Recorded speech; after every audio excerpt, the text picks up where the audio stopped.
Hi hello friends, ಎಲ್ಲರಿಗೂ ನಮಸ್ಕಾರ. ನಾನು ನಿಮ್ಮ ರೇಖಾ ಅಡುಗೆ ಚಾನಲ್ಗೆ ಎಲ್ರಿಗೂ ಸ್ವಾಗತ. ಹೊಸದಾಗಿ ನಮ್ಮ ಚಾನಲ್ನ ನೋಡ್ತಾ ಇದ್ದೀರಂದರೆ ಈಗಲೇ ಸಬ್ಸ್ಕ್ರೈಬ್ ಮಾಡ್ಕೊಳ್ಳಿ. ಹಸಿ ಬಟಾಣಿ ಸೀಸನ್ ಹೋಗೋಷ್ಟರಲ್ಲಿ ಈ ರೆಸಿಪಿನ ಮಾಡಲೇಬೇಕಂತ ಖಂಡಿತ ಈ ರೆಸಿಪಿ ತಂದಿದ್ದೀನಿ. ಅದೇನಪ್ಪ ಅಂದರೆ ಬಟಾಣಿನ ಯೂಸ್ ಮಾಡಿಕೊಂಡು ಪರೋಟ ರೆಸಿಪಿ ತೋರಿಸ್ಕೊಡ್ತೀನಿ.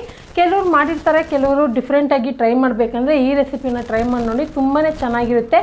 ಇದನ್ನು ಬ್ರೇಕ್ಫಾಸ್ಟ್, ಡಿನ್ನರ್, ಲಂಚ್ಗೆ ಯಾವಾಗ ಬೇಕಾದರೂ ಮಾಡ್ಕೊಂಡು ತಿನ್ಬೋದು. ತುಂಬಾ ಡಿಫ್ರೆಂಟಾಗಿ ತೋರಿಸ್ಕೊಟ್ಟಿದ್ದೀನಿ. ಖಂಡಿತ ಈ ರೆಸಿಪಿನ ಟ್ರೈ ಮಾಡಿ ನೋಡಿ.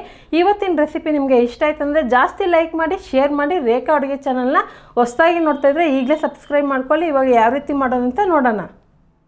ಮೊದಲಿಗೆ ನಾನು ಚಪಾತಿ ಹಿಟ್ಟು ಕಲಸಿಟ್ಕೊಂಡಿದ್ದೀನಿ. ಸ್ವಲ್ಪ ಸಾಫ್ಟಾಗಿ ಕಲಸಿಟ್ಕೊಂಡಿದ್ದೀನಿ. ನಾನು ಅರ್ಧ kg ಗೋಧಿ ಹಿಟ್ಟಿಗೆ 1 ಟೀ ಸ್ಪೂನ್ ಉಪ್ಪು, ಒಂದು 2ರಿಂದ 3 ಟೇಬಲ್ ಸ್ಪೂನ್ ಎಣ್ಣೆ ಹಾಕಿ ಸ್ವಲ್ಪನೇ ನೀರು ಹಾಕಿ ಚಪಾತಿ ಹಿಟ್ಟು ಥರ ಸಾಫ್ಟಾಗಿ ಕಲಸಿಟ್ಕೊಂಡಿದ್ದೀನಿ. ಸೊ ಅದನ್ನು ಒಂದು 15 ನಿಮಿಷ ನೆನೆಯಕ್ಕೆ ಬಿಡಬೇಕು. ಅದಕ್ಕೆ ಮುಂಚೆನೇ ಕಲಸಿಟ್ಕೊಂಡಿದ್ದೀನಿ. ಇಲ್ಲಿ ನಾನು ಹಸಿ ಬಟಾಣಿ 1/4 kg, ಒಂದು ಮೀಡಿಯಮ್ ಸೈಜ್ದು 3 ಆಲೂಗಡ್ಡೆನ ಕುಕ್ಕರಲ್ಲಿ ಒಂದು 3 ವಿಸಿಲ್ ಬಿಟ್ಟು ಬೇಯಿಸಿ ಎತ್ತಿಟ್ಕೊಂಡಿದ್ದೀನಿ. ಆಲೂಗಡ್ಡೆನಲ್ಲಿ ಸಿಪ್ಪೆ ತೆಗೆದು ಇಟ್ಕೊಂಡಿದ್ದೀನಿ. ಬೇಯಿಸೋವಾಗ ಸಿಪ್ಪೆ ಸಮೇತನೇ ಹಾಕ್ಕೊಳ್ಳಿ. ಆನಂತರ ಇವಾಗ ಬೇಯಿಸಿರೋಂಥ ಹಸಿ ಬಟಾಣಿ ಮತ್ತು ಆಲೂಗಡ್ಡೆನ ಸ್ಮ್ಯಾಚ್ ಮಾಡ್ಕೋಬೇಕಾಗುತ್ತೆ. ಬಟಾಣಿನ ಕಿವುಚಕ್ಕಾಗಲ್ಲ, ಅದಕ್ಕೆ ಮಿಕ್ಸಿ ಜಾರ್ಗೆ ಹಾಕಿ ಪಲ್ಸ್ ಮೋಡಲ್ಲಿ ಇದನ್ನು ಚೆನ್ನಾಗಿ ಪೇಸ್ಟ್ ಥರ ಮಾಡ್ಕೊತೀನಿ. ಸ್ವಲ್ಪ ತರ್ತರಿಯಾಗಬೇಕು. ಸೊ ಯಾಕಂದರೆ ಹಸಿ ಬಟಾಣಿ ಕುಕ್ಕರಲ್ಲಿ ಬೇಯಿಸೋದ್ರಿಂದ ಈಸಿಯಾಗಿ ಬೆಂದ್ಕೊಳ್ಳುತ್ತೆ. ಸೊ ನಿಮ್ಮ ಹತ್ರ ಹಸಿ ಬಟಾಣಿ ಇಲ್ಲ, ಫ್ರೋಝನ್ ಬಟಾಣಿ ಯೂಸ್ ಮಾಡ್ತೀರಾ ಅಂದರೆ ಅದನ್ನು ನೀವು ಸಪ್ರೇಟಾಗಿ ಬೇಯಿಸ್ಬಿಟ್ಟೆ ನೀವು ಸೇಮ್ ಪ್ರಾಸೆಸ್ಸೇ ಮಾಡ್ಕೋಬೇಕಾಗುತ್ತೆ. ಇವಾಗ ಬಟಾಣಿನ ಮಿಕ್ಸಿ ಜಾರ್ಗೆ ಹಾಕಿ ರುಬ್ಕೊಂಡೆ. ಆಲೂಗಡ್ಡೆನ ಈ ಥರ ಸ್ಮ್ಯಾಚರಿಂದ ನಾನು ಇದನ್ನು ಚೆನ್ನಾಗಿ ಗಂಟಿಲ್ದಿರಂಗೆ ಈ ಥರ ಸ್ಮ್ಯಾಚ್ ಮಾಡ್ಕೊತಾ ಇದ್ದೀನಿ. ನಿಮಗೆ ರೇಖಾ ಅಡುಗೆನಲ್ಲಿ ಯೂಸ್ ಮಾಡೋವಂಥ ಪ್ರಾಡಕ್ಟ್ ಎಲ್ಲ ಬೇಕಂದರೆ ಸ್ಕ್ರೀನ್ ಮೇಲೆ ಟ್ಯಾಗ್ ಮಾಡಿರ್ತೀನಿ, ಬೈ ಮಾಡ್ಕೊಳ್ಳಿ. ಸೊ ಇವಾಗ ನೋಡ್ತಾ ಇರ್ಬೋದು ಆಲೂಗಡ್ಡೆ ಎಷ್ಟು ಚೆನ್ನಾಗಿ ಯಾವುದೇ ರೀತಿ ಗಂಟಿಲ್ದಿರ ಚೆನ್ನಾಗಿ ಇದರಲ್ಲಿ ಪ್ರೆಸ್ ಆಗ್ತಾಯಿದೆ ಅಂತ. ಸೊ ನೂಡಲ್ಸ್ ಥರ ಬರ್ತಾಯಿದೆ. ಇವಾಗ ಎರಡೂ ರೆಡಿಯಾಗಿದೆ. ಸೊ ಇವಾಗ ಯಾವ ರೀತಿ ಮಾಡೋದಂತ ನೋಡೋಣ. ಇದನ್ನು ನೀವು ಬೇಕಂದರೆ ಸಪ್ರೇಟಾಗಿ ಒಗ್ಗರಣೆ ಕೂಡ ಕೊಡ್ಬೋದು. ಒಗ್ಗರಣೆ ಕೊಟ್ಟು ಪಲ್ಯ ಥರ ಮಾಡಿ ಕೂಡ ಪರೋಟ ಮಾಡ್ಕೋಬೋದು. ನಾನು ಡೈರೆಕ್ಟಾಗಿ ಮಾಡ್ತಾಯಿದ್ದೀನಿ. ಇದಕ್ಕೆ 1 ಟೀ ಸ್ಪೂನ್ ಧನಿಯಾ ಪುಡಿ, 1 ಟೀ ಸ್ಪೂನ್ ಖಾರದ ಪುಡಿ, 1/4 ಟೀ ಸ್ಪೂನ್ ಅರಿಶಿನ ಪುಡಿ, ಅರ್ಧ ಟೀ ಸ್ಪೂನ್ ಗರಂ ಮಸಾಲ ಹಾಕ್ಕೊತಾ ಇದ್ದೀನಿ. ಸೊ ನೀವು ಆ ಥರನೂ ಟ್ರೈ ಮಾಡಬೇಕಂದ್ರೆ ಒಗ್ಗರಣೆ ಕೂಡ ಕೊಡ್ಬೋದು. ಜೀರಿಗೆ, ಸಾಸಿವೆ, ಹಸಿಮೆಣಸಿನ್ಕಾಯಿ ಅದೆಲ್ಲ ಹಾಕಿ ಒಗ್ಗರಣೆ ಕೊಟ್ಟು ಪಲ್ಯ ಥರ ಮಾಡಿ ತಣ್ಣಗಾದ್ಮೇಲೆ ಕೂಡ ನೀವು ಸ್ಟಫಿಂಗ್ ರೆಡಿ ಮಾಡ್ಕೋಬೋದು. ಹಾಗೆ ಇದಕ್ಕೆ ಚಿಕ್ಕದಾಗಿ ಕಟ್ ಮಾಡಿರೋಂಥ ಕೊತ್ತಂಬರಿ ಸೊಪ್ಪು ಮತ್ತು 2 ಈರುಳ್ಳಿನ ಚಾಪಿಂಗಲ್ಲಿ ಹಾಕಿ ಈ ಥರ ಚಿಕ್ಕದಾಗಿ ಚಾಪ್ ಮಾಡಿ ಇಟ್ಕೊಂಡಿದ್ದೀನಿ. ಯಾಕಂದರೆ ಈ ಥರ ಪರೋಟದಲ್ಲಿ ಈರುಳ್ಳಿ ಚಿಕ್ಕದಾಗಿದ್ದಷ್ಟು ಚೆನ್ನಾಗಿರುತ್ತೆ ಬಾಯಿಗೆ ಅಲ್ಲಲ್ಲಿ ಸಿಕ್ಕಿದಾಗ, ಅದಕ್ಕೋಸ್ಕರನೇ.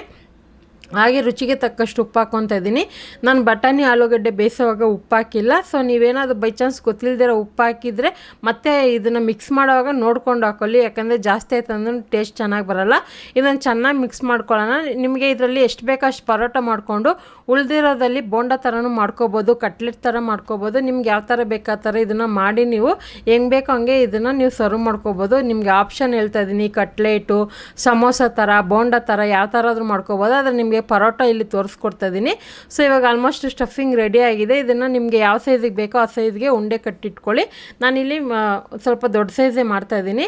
ಹಾಗೆ ಒಂದು ಪ್ಲೇಟಲ್ಲಿ ಗೋಧಿ ಹಿಟ್ಟು ಹಾಕಿಟ್ಕೊಂಡಿದ್ದೀನಿ. ಇವಾಗ ಲಟ್ಸೋದಕ್ಕೆ ರೆಡಿ ಮಾಡ್ಕೊಳ್ಳೋಣ. ಇವಾಗ ಚಪಾತಿ ಹಿಟ್ಟು ನಾನು ಸ್ವಲ್ಪ ಮೀಡಿಯಮ್ ಸೈಜ್ಗಿಂತ ಸ್ವಲ್ಪ ದೊಡ್ಡದಾಗೆ ತೊಗೊಂಡಿದ್ದೀನಿ. ನೀವು ಚಿಕ್ಕದಾಗಿ ಕೂಡ ಮಾಡ್ಕೋಬೋದು. ಮಕ್ಕಳಿಗೆ ಮಾಡಿಕೊಡ್ತೀರಂದರೆ ಚಿಕ್ಕ ಸೈಜಲ್ಲೇ ಮಾಡಿಕೊಡಿ. ಹಾಗೆ ಇದನ್ನು ಪರೋಟ ಥರನೇ ನೀವು ಶೇಪ್ ಮಾಡ್ಕೋಬೋದು. ಅಂದರೆ ವಿ ಶೇಪಲ್ಲಿ ಕೂಡ ಮಾಡ್ಕೋಬೋದು. ಅದು ನಿಮಗೆ ಗೊತ್ತಿದ್ರೆ ಆ ಥರನೂ ಮಾಡ್ಕೊಳ್ಳಿ. ನಾನು ಇಲ್ಲಿ ಫ್ಲವರ್ ಶೇಪಲ್ಲಿ ನಿಮಗೆ ತೋರಿಸ್ಕೊಡ್ತೀನಿ. ಫಸ್ಟು ಗೋಧಿ ಹಿಟ್ಟನ್ನ ಈ ಥರ ಡಿಪ್ ಮಾಡಿಕೊಂಡು ಲೈಟಾಗಿ ಪ್ರೆಸ್ ಮಾಡ್ಕೊತೀನಿ. ಇದು ಯಾವುದೇ ಕಾರಣಕ್ಕೂ ಪರೋಟನ ನಾರ್ಮಲ್ ಚಪಾತಿ ಲಟ್ಸ್ದಂಗೆ ಲಟ್ಸೋಕ್ಕೆ ಹೋಗಬಾರ್ದು. ಲೈಟಾಗಿ ಪ್ರೆಸ್ ಮಾಡಬೇಕು. ಯಾಕಂದರೆ ನಾವು ಹಾಕಿರೋಂಥ ಸ್ಟಫಿಂಗ್ ಹೊರಗಡೆ ಬರಬಾರ್ದು. ಆ ಥರ ಬಂತಂದರೆ ನೀವು ಫ್ರೈ ಮಾಡೋವಾಗೇ ಹೆಂಚಿಂದ ಎಲ್ಲ ಕಿತ್ಕೊಂಡ್ಬಂದ್ಬಿಡುತ್ತೆ. ಅದಕ್ಕೋಸ್ಕರ ನಿಮಗೆ ಹೇಳ್ತಾರೋದು. ಇವಾಗ ಇದನ್ನು ಮೀಡಿಯಮಾಗಿ ನಾನು ಲಟ್ಸ್ಕೊಂಡು ಇವಾಗ ಸ್ಟಫಿಂಗ್ ಇಟ್ಕೊತಾ ಇದ್ದೀನಿ. ಈ ಸ್ಟಫಿಂಗ್ ಅನ್ನೋದು ಗೋಧಿ ಹಿಟ್ಟು ನಾವು ಉಂಡೆ ಎಷ್ಟು ತೊಗೊಂಡಿರ್ತೀರೋ ಅಷ್ಟೇ ಸಮ ಪ್ರಮಾಣ ತೊಗೊಂಡ್ರೆ ನಿಮಗೆ ಕರೆಕ್ಟಾಗಿ ಬರುತ್ತೆ. ಪೂರ್ತಿ ಎಲ್ಲ ಕಡೆನೂ ಫಿಲ್ಲಿಂಗ್ ಕರೆಕ್ಟಾಗಿರುತ್ತೆ. ಇದನ್ನು ನೀವು ಈ ಥರನೂ ಮಾಡ್ಕೋಬೋದು. ಅಥವಾ ಮೋಮಸ್ ಮಾಡ್ತಾರಲ್ವ, ಸೊ ಅಥವಾ ಮೋದಕ, ಕಡ್ಬೆಲ್ಲ ಮಾಡಿದಾಗ ಮೇಲೆ ಎಕ್ಸ್ಟ್ರಾ ಹಿಟ್ಟನ್ನು ತೆಗಿತಾರಲ್ಲ, ಆ ಥರನೂ ನೀವು ಮಾಡ್ಕೋಬೋದು. ಅಂದರೆ ಒಳಗಡೆ ಸ್ಟಫಿಂಗ್ ಮಾಡಿ ಎಕ್ಸ್ಟ್ರಾ ಮೇಲೆ ಇದನ್ನು ರೋಲ್ ಮಾಡಿದ ಮೇಲೆ ಹಿಟ್ಟು ಬರುತ್ತಲ್ಲ ಅದನ್ನು ತೆಗಿಬೋದು. ನಾನು ಇದನ್ನು ಹಂಗೆ ಫ್ಲವರ್ ಶೇಪಲ್ಲೇ ಇದನ್ನು ಫೋಲ್ಡ್ ಮಾಡ್ಕೊತಾ ಇದ್ದೀನಿ. ಇವಾಗ ಮತ್ತೆ ಇನ್ನೊಂಚೂರು ಹಿಟ್ಟು ಹಾಕ್ಕೊಂಡಿದ್ದೀನಿ. ಹಿಟ್ಟು ಹಾಕೋದ್ರಿಂದ ಏನಾಗುತ್ತೆ ಅಂದರೆ ಬೈ ಚಾನ್ಸ್ ಏನಾದರೂ ಅದು ಮೇಲೆ ಸ್ಟಫಿಂಗ್ ಅನ್ನೋದು ಮೇಲೆ ಬರೋದಾದರೆ ಹಿಟ್ಟು ಕವರ್ ಮಾಡುತ್ತೆ. ಮತ್ತು ಸ್ಟಫಿಂಗ್ ಮಾಡಿದ ಮೇಲೆ ಲಟ್ಸೋವಾಗ ಲೈಟಾಗಿ ಪ್ರೆಷರ್ ಕೊಡ್ದಿರ ಲೈಟಾಗಿ ಪ್ರೆಸ್ ಮಾಡಬೇಕು.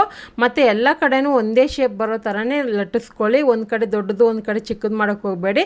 ನಾನು ಸ್ವಲ್ಪ ದಪ್ಪ ಸೈಜಿಗೆ ಮಾಡ್ಕೊಂಡಿದ್ದೀನಿ. ಯಾಕಂದರೆ ಇದನ್ನು ಆರಾಮಾಗಿ 2-3 ಚಪಾತಿ ಮಾಡೋ ಪ್ಲೇಸಲ್ಲಿ ಒಂದೇ ಮಾಡಿದ್ದೀನಲ್ಲ, ಅಂದರೆ 2-3 ಪರೋಟ ತಿನ್ನೋ ಪ್ಲೇಸಲ್ಲಿ ಒಂದೇ ಪರೋಟ ತಿನ್ಕೋಬೋದು. ಆ ಥರ ಮಾಡಿದ್ದೀನಿ. ಅದಕ್ಕನ್ಬಿಟ್ಟು ನೀವು ಐ ಫ್ಲೇಮಲ್ಲಿ ಇಟ್ಟು ಬೇಯಿಸೋಕೆ ಹೋಗಬಾರ್ದು. ಈ ಥರ ನಾವು ಸ್ವಲ್ಪ ಸ್ಟಫಿಂಗೆಲ್ಲ ಇಟ್ಟು ಮಾಡೋವಾಗ ಮೀಡಿಯಮ್ ಫ್ಲೇಮಲ್ಲಿ ಇಟ್ಕೊಂಡು ಮಿನಿಮಮ್ ಒಂದು 2ರಿಂದ 3 ನಿಮಿಷ ಟೈಮ್ ತಗೊಳುತ್ತೆ. ಸೊ ಇದಕ್ಕೆ ನಾನು ತುಪ್ಪ ಹಾಕ್ಕೊತಾ ಇದ್ದೀನಿ. ನಿಮಗೆ ತುಪ್ಪ ಇಷ್ಟ ಇಲ್ಲ ಅಂದರೆ ನಾರ್ಮಲ್ ಬಟರ್ ಕೂಡ ಹಾಕ್ಕೋಬೋದು. ಬಟರ್ ಹಾಕಿದ್ರೆ ಸೂಪರ್ ಟೇಸ್ಟ್ ಕೊಡುತ್ತೆ.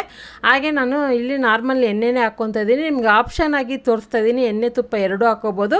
ಈ ಥರ ಉಬ್ಬಿ ಬರಬೇಕು ಮತ್ತು ಚೆನ್ನಾಗಿ ಎಲ್ಲ ಕಡೆ ಸುತ್ತಲೂ ಬೇಯಬೇಕು. ಆಲ್ರೆಡಿ ನಾನು ಎಷ್ಟೊಂದು ವೆರೈಟಿ ಆಫ್ ಪರೋಟ ರೆಸಿಪಿ ಹಾಕಿದ್ದೀನಿ, ನೀವು ನೋಡಿಲ್ಲ ಅಂದರೆ ಒಂದ್ಸರಿ ಚೆಕ್ ಮಾಡಿ. ಸೊ ಖಂಡಿತ ಅಲ್ಲೂ ನಿಮಗೆ ಡಿಫ್ರೆಂಟ್ ರೆಸಿಪಿಗಳು ಸಿಗುತ್ತೆ. ಈ ಥರ ಸೀಸನ್ ವೈಸ್ ನಮಗೆ ತರಕಾರಿಗಳು ಈ ಥರ ಹಸಿ ಕಾಳು ಬಂದಾಗ ಆ ರೆಸಿಪಿ ಮಾಡಿದಾಗನೇ ಆ ಮಜಾನೇ ಬೇರೆ. ಸೊ ನಾನಂತೂ ಲೇಟ್ ಮಾಡಿಬಿಟ್ಟಿದ್ದೆ ಬಟಾಣಿಯಿಂದ ಈ ಥರ ಪರೋಟ ಮಾಡೋದು. ಖಂಡಿತ ಟ್ರೈ ಮಾಡಿ ನೋಡಿ, ತುಂಬಾ ಚೆನ್ನಾಗಿರುತ್ತೆ. ಇದಕ್ಕೆ ಯಾವುದೇ ರೀತಿ ನಮಗೆ ಸೈಡ್ ಡಿಶ್ ಆಗಿ ಗ್ರೇವಿ ಚಟ್ನಿ ಏನೂ ಬೇಕಾಗೋದಿಲ್ಲ. ಹಾಗೆ ಬಿಸಿ ಬಿಸಿ ಇರ್ತಾನೆ ತಿನ್ನೋಕ್ಕೆ ಸೂಪರಾಗಿರುತ್ತೆ. ನೋಡ್ತಾ ಇರ್ಬೋದು ಎಷ್ಟು ಚೆನ್ನಾಗಿ ಚಪಾತಿನ ಬೇಯಿಸ್ಕೊಂಡಿದ್ದೀನಿ, ಅಂದರೆ ಪರೋಟಾನ ಬೇಯಿಸ್ಕೊಂಡಿದ್ದೀನಿ. ಸೊ ಈ ಥರ ಸುತ್ತಲೂ ಚೆನ್ನಾಗಿ ಗೋಲ್ಡನ್ ಕಲರಾಗಿ ಫ್ರೈ ಆಗಬೇಕು. ಇದೇ ಥರ ಎಲ್ಲನೂ ಮಾಡ್ಕೊಳ್ಳಿ. ನಾನು ಮಾಡ್ತಾ ವೀಡಿಯೋಗೋಸ್ಕರ ಒಂದು ಮಾಡಿದೆ, ಇನ್ನೊಂದೆಲ್ಲ ಚಿಕ್ಕದಾಗಿ ಮಾಡಿಕೊಂಡೆ. ಇದ್ರ ಜೊತೆಗೆ ಮೊಸರು ಉಪ್ಪಿನಕಾಯಿ ಕಾಂಬಿನೇಷನ್ ಸೂಪರಾಗಿರುತ್ತೆ. ಖಂಡಿತ ಟ್ರೈ ಮಾಡಿ ನೋಡಿ. ಈ ಥರ ಸೀಸನ್ ಬಂದಾಗ ಈ ಥರ ರೆಸಿಪಿನ ಟ್ರೈ ಮಾಡಿ. ಸೊ ನೋಡೋದಲ್ಲ ಫ್ರೆಂಡ್ಸ್, ಇವತ್ತಿನ ರೆಸಿಪಿ. ಖಂಡಿತ ಈ ರೆಸಿಪಿ ನಿಮಗೆಲ್ಲ ಇಷ್ಟ ಆಗಿದೆ. ನೀವು ಕೂಡ ಮನೇಲಿ ಇದೇ ಥರ ಟ್ರೈ ಮಾಡಿ ನೋಡಿ. ನಿಮಗೆ ಯಾವ ಥರ ಬಂತು ಅನ್ನೋದನ್ನ ಕಮೆಂಟ್ ಮೂಲಕ ತಿಳಿಸಿ. ಇವತ್ತಿನ ರೆಸಿಪಿ ನಿಮಗೆ ಇಷ್ಟ ಆಯ್ತು ಅಂದರೆ ಲೈಕ್ ಮಾಡಿ, ಶೇರ್ ಮಾಡಿ. ರೇಖಾ ಅಡುಗೆ ಚಾನಲ್ನ ಸಬ್ಸ್ಕ್ರೈಬ್ ಮಾಡ್ಕೊಳ್ಳಿ. ನೆಕ್ಸ್ಟ್ ವೀಡಿಯೋದಲ್ಲಿ ನೋಡೋಣ. ಬಾಯ್.